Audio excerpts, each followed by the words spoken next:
शुक्रवार आने से पहले ही पाकिस्तान की हालत अजीब हो चुकी थी। वो बेचैन था, जैसे कोई आग सी भीतर जल रही हो। दिन भर उसकी आंखों के आगे सिर्फ एक ही चीज घूमती रही, पगड़ी। वो पगड़ी नहीं, वो कश्मीर था। भारत के सिर का मुकुट, उसकी अस्मिता का प्रतीक। पाकिस्तान के सपनों में अब सिर्फ वही था। कभी उसे धुएं में तैरता हुआ दिखता, तो कभी किसी मंदिर की सीढ़ियों पर रखा हुआ। वो बिस्तर पर लेटता तो आंखें बंद करते ही सुनता, पगड़ी, पगड़ी, पगड़ी। वो सपना नहीं था, वो पागलपन था। अब वो शुक्रवार का इंतजार नहीं कर रहा था। वो गिन रहा था हर लम्हा, जैसे कोई परिंदा पिंजरे का दरवाजा खुलने की राह देखे। ठीक शुक्रवार से एक दिन पहले दिवाली आई। भारत जगमगा रहा था।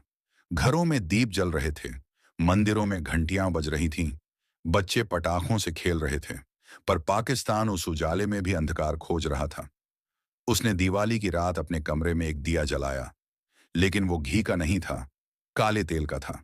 उसने उसके सामने एक पन्ना रखा, जिस पर उसने लिखा था, भारत की पगड़ी मेरा हक, मेरा स्वप्न, मेरा शिकार। वो बोला, अब उजाले में ही काली परछाइयां भेजूंगा। अब भारत की दिवाली में वो डर उठेगा जो बुझी बातियों से निकलता है। शुक्रवार सूरज ढल चुका था। मस्जिद की मीनारें अंधेरे में खोने लगी थीं।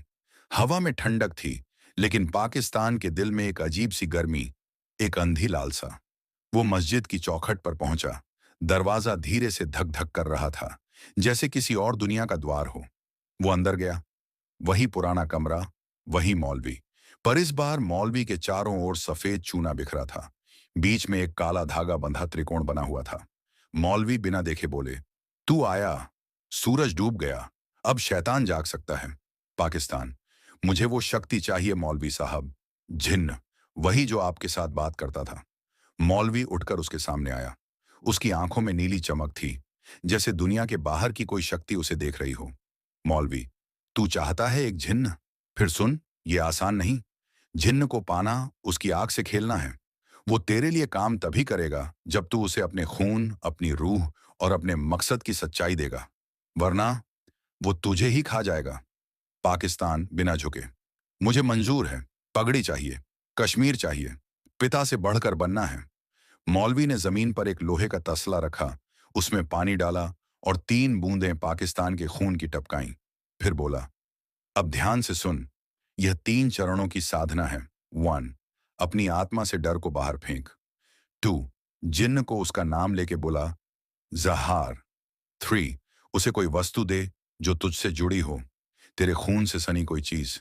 पाकिस्तान ने अपनी कलाई काटी।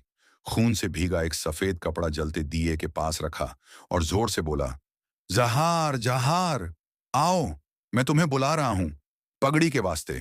अचानक कमरे में हवा कांप उठी। दिए की लौ उल्टी हो गई और एक नीले धुएं से बना आकार प्रकट हुआ। लंबा पतला धुआं धुआं चेहरा और आंखें आग जैसी। झिन्न, गूंजती आवाज, कौन है जो मुझे नींद से जगा रहा है? पाकिस्तान, डरे बिना, मैं हूं पाकिस्तान। मुझे शक्ति चाहिए, मुझे मेरा हक चाहिए। झिन्न, हक किसी से छीना जाता है, पाया नहीं जाता। लेकिन अगर तू मेरी शर्त माने, मैं तेरे लिए दरवाजे खोल सकता हूं। पाकिस्तान, बोल शर्त। जिन्न, मुझे तेरे जिस्म से जुड़ी कोई मासूम आत्मा चाहिए, जो अब तक शुद्ध हो। पाकिस्तान कुछ पल चुप रहा, फिर उसकी आंखों में चमक आई। उसने अपने बचपन की एक तस्वीर निकाली, जिसमें वो अपने पिता भारत के साथ किसी मंदिर के बाहर खड़ा था। उसने वो तस्वीर जिन्न को दे दी। ये मेरी मासूमियत थी, अब नहीं चाहिए, ले जाओ। जिन्न ने तस्वीर को छूते ही निगल लिया और बोला, अब तू देख सकेगा वो जो और नहीं देख सकते। अब तू भेज सकेगा परछाइयां, सपनों में बसा डर और आत्माओं को बांधने वाली आग। आगे क्या होगा जानने के लिए चैनल को सब्सक्राइब करें, लाइक करें और कमेंट करें।